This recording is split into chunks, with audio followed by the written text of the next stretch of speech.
Welcome to this webinar on reputational risk for boards. I'm Maureen Inglis and I help people get along in the workplace. Much of my time is spent fixing things when they have already gone wrong. And what I'd like to focus on now is building a fence on top of the cliff rather than being in the ambulance at the bottom with attrition, lawyers, and other costly things for reputation and for business. Thank you for investing your time, and I'll now hand over to my colleague, Chris Miller. Thank you, Maureen, and thank you for investing your time today on this important topic of reputational risk for boards. It's both a strategic, tactical and operational risk that directors such as Maureen and I, and you and your colleagues, need to pay attention to. So in the next few minutes, we hope to cover a few ideas for you. And some of you will be aware that Warren Buffett has previously commented that it takes 20 years to build a business reputation, 5 minutes to ruin it. If you think about that, you'll do things differently. And we hope after today's presentation, you'll be more mindful of these things.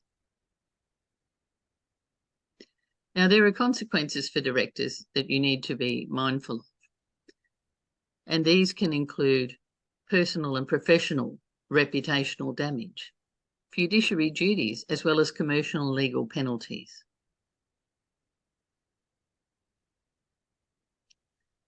Business threats in this year include, obviously, cybersecurity, but also reputation and brand value, and the thorny ones of people, both recruiting and retaining your good staff, and in the environment, the whole ESG conundrum.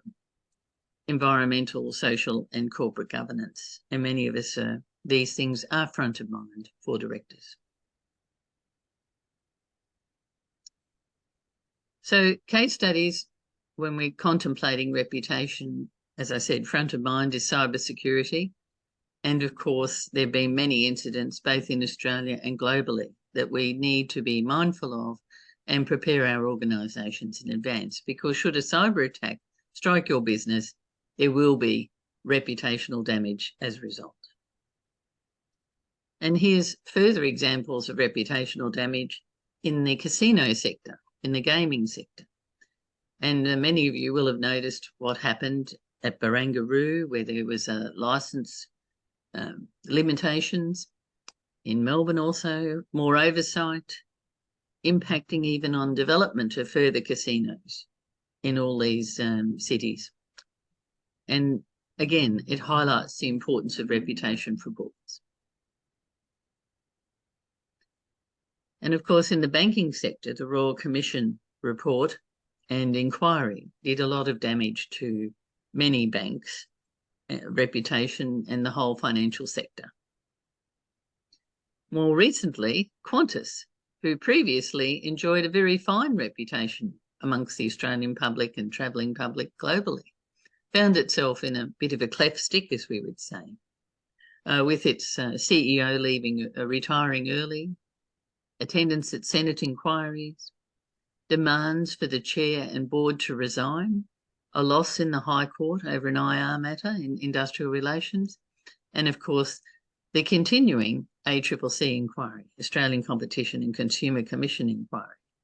So our point is, it's very easy for even the best regarded businesses to find themselves with reputational difficulties, as Qantas has recently done.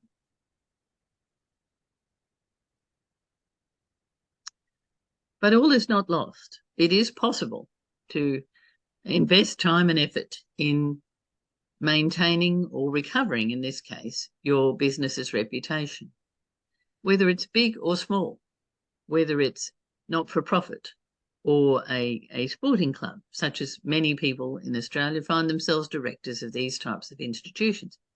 And Peggy O'Neill here, as you see, inherited a bit of a problem. Back in 2016, she had a beleaguered club, angry fans, players, board members, sponsors, no doubt, and so it went. But she managed to turn it around. So it isn't irrecoverable, but you'd have to invest a lot of time and effort to do so should your organisational business find themselves in difficulties, reputation-wise.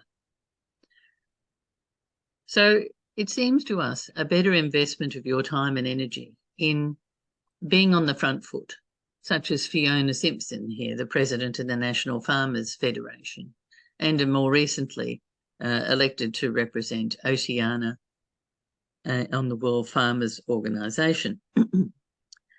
Now, Fiona is obviously a woman who's invested a lot of effort in the reputation of the NFF. She's become a spokesperson of choice. You see her here with the former Deputy Prime Minister and on the international stage. So investing this time and effort in preparedness and in maintaining your reputation is time and money well spent. We were concerned that our case studies were mostly women, so we hunted around to find a man who represented a business that tries to put forward the best appearance and substance with respect to their reputation. And you see that with Andrew and Nicola Forrest with their Minderoo Foundation, dating back to 2001, and their philanthropic efforts, particularly in the future, looking towards green hydrogen, not just digging things up, which is where they made their money with Fortescue. So even when a business is doing the right thing, it's quite easy for this to be misinterpreted. And here's a quick example from one of my clients. They're undertaking a fire drill required annually at their headquarters business. Everything was in good order until one of their staff posted on social media. And fortunately, their media manager was on the front foot, as I've used the cricket analogy a number of times, and wrapped a context around this post, which was otherwise looking like the business was failing, when in fact it was actually protecting their staff and clients. And this leads me into the important work of crisis communications, both internally and externally, traditional and social. And I'll hand back to Maureen so she can speak a little more, particularly in the internal space. Thank you, Chris. We've just seen examples, particularly of external communication, where it's really important that that happens. And so I'll be concentrating here on the internal. And effective communication really does begin at the board level. So board members need to be able to have robust, honest conversations where listening to all directors and their opinions means that the best decisions can be made from that. This culture of candid, respectful conversations allows people to feel safe and actually encourages information flow up through not only down through the organisation, but also up through and across the organisation as well. And if this doesn't happen, there will be consequences. But before we get to that, let's look at an example of good internal communications. And in this case, it's Guide Dogs Australia, which has been voted the most trusted charity brand 7 times. How did they do that?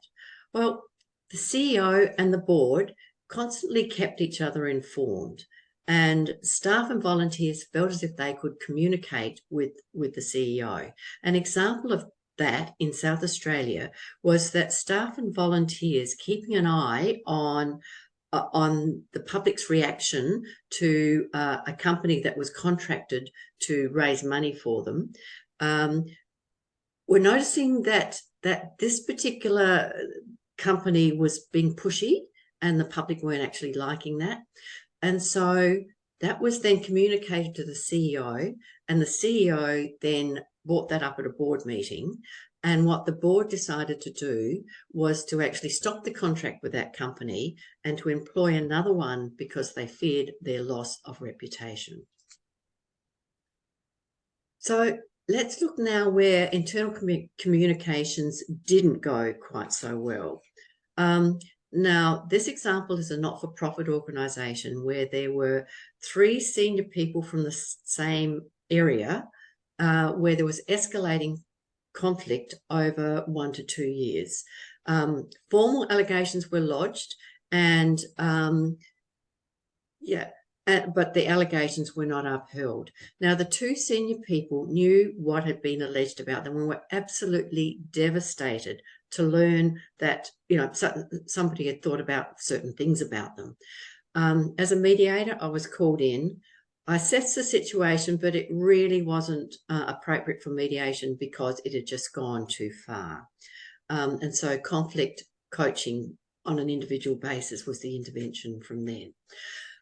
Now, all of these three people enjoyed working in the organisation, but the escalated tension made this situation untenable for them. And so each one of them, unbeknownst to each other, were out looking for other positions, and the three of them resigned within 2 weeks. So just imagine what the void of information and expertise in that part of the organisation was, with the three of them actually leaving. Okay, however, what you can do is turn your company into an employee value proposition, EVP. And PwC back in 2021 developed 7 levers for, that they called the employee value proposition. Now then, while PwC has fallen a bit from grace and reputation since then, I believe that these particular 7 levers are still really valid today.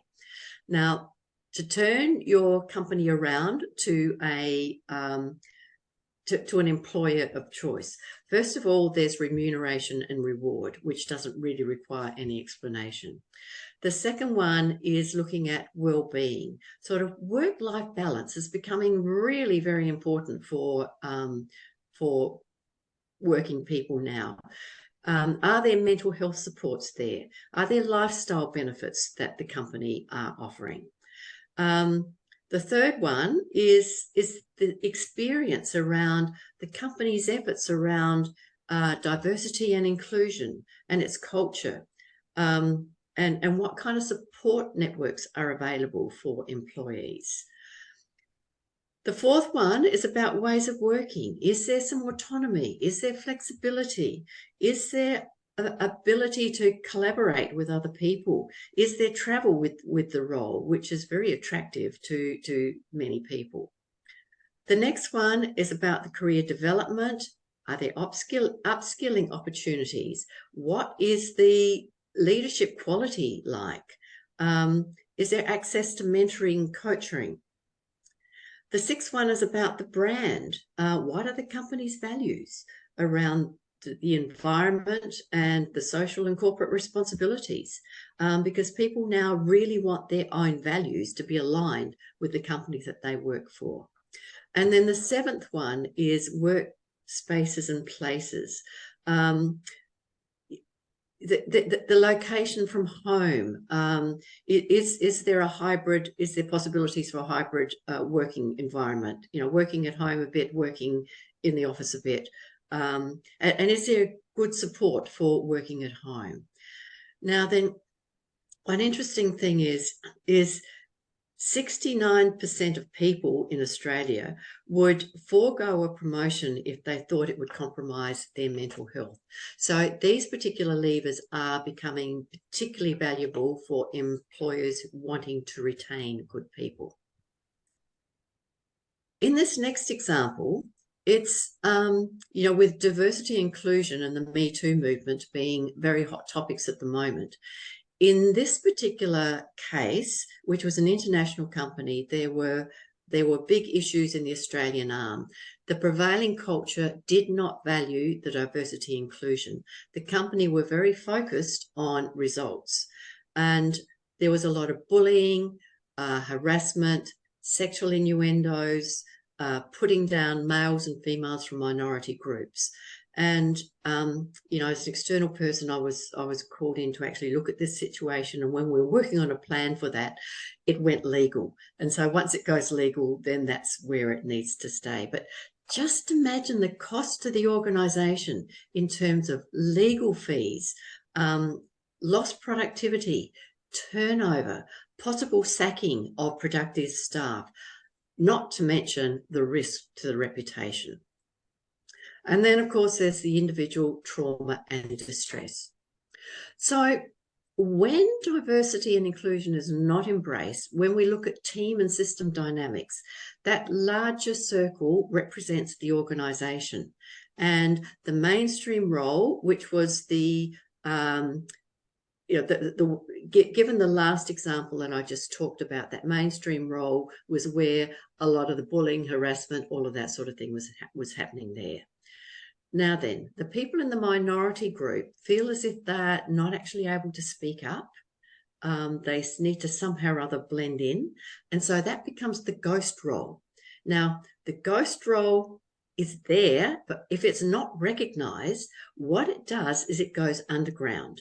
And unfortunately, when it goes underground, it then presents through symptoms such as decreased engagement and performance, that lower motivation, attrition, tension, gossip, anxiety, all of those things which are really quite toxic to an organisation.